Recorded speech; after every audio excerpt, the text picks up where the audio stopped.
The children of Israel are given a very beautiful command in this week's Parsha. V'asuli mikdash v'shachanti b'tocham. Make for me, says God, a sanctuary, and I will dwell within your midst. Then God goes on to tell Moses exactly how to make the sanctuary. All of the different fabrics, the different materials, the articles of furniture, the actual structure itself, how exactly should the structure be made. This, of course, was the Mishkan, the tabernacle, which was the precursor to the Holy Temple in Jerusalem. The question is, who was responsible for actually making the structure? Who were the people who had to do it? And if we look in the parashot that discuss it, it seems that there were a lot of people involved. Of course, there was Moshe, there was Moses himself, who gave the command, who described to the craftsmen what each particular item of furniture had to look like. Then there were the craftsmen. There was Bezalel, who is a great weaver, designer, carpenter, metalsmith, and he was assisted by his second in command, Aholiav. Then there were all of the people who actually brought the materials, the mitnadvim, those who came forward and generously gave of their money, of their time.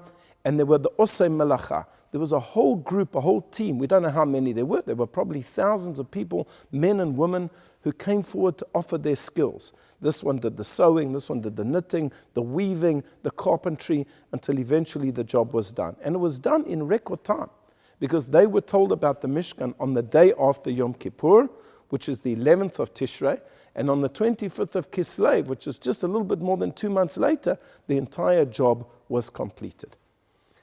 And I think that what we can learn from this particular episode is as follows.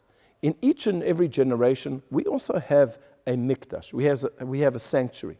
The prophet Yechezkel, when the Jewish people were going into exile in Babylon, he reassured them.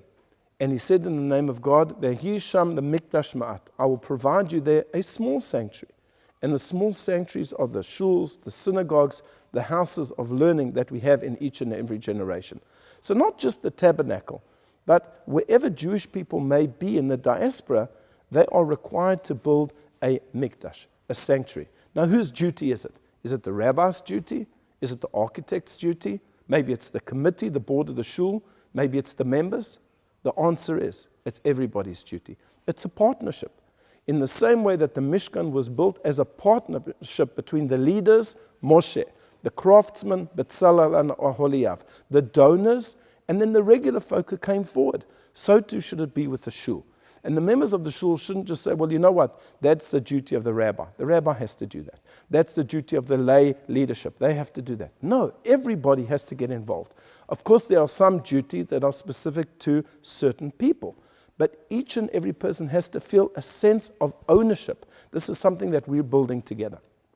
And we see this no more than in the construction of the Aron HaKodesh, the Holy Ark, which was the main item of furniture in the Mishkan. There the Torah says it in the plural, not va'asita, not you in the singular must build the ark, but va'asu Aron. Every one of you, the entire Jewish people must make the ark together. It's a collaborative project. And I think the more that we get involved in our communities and the more that we have buy-in, the more beautiful communities we are able to create. I wish you a Shabbat Shalom.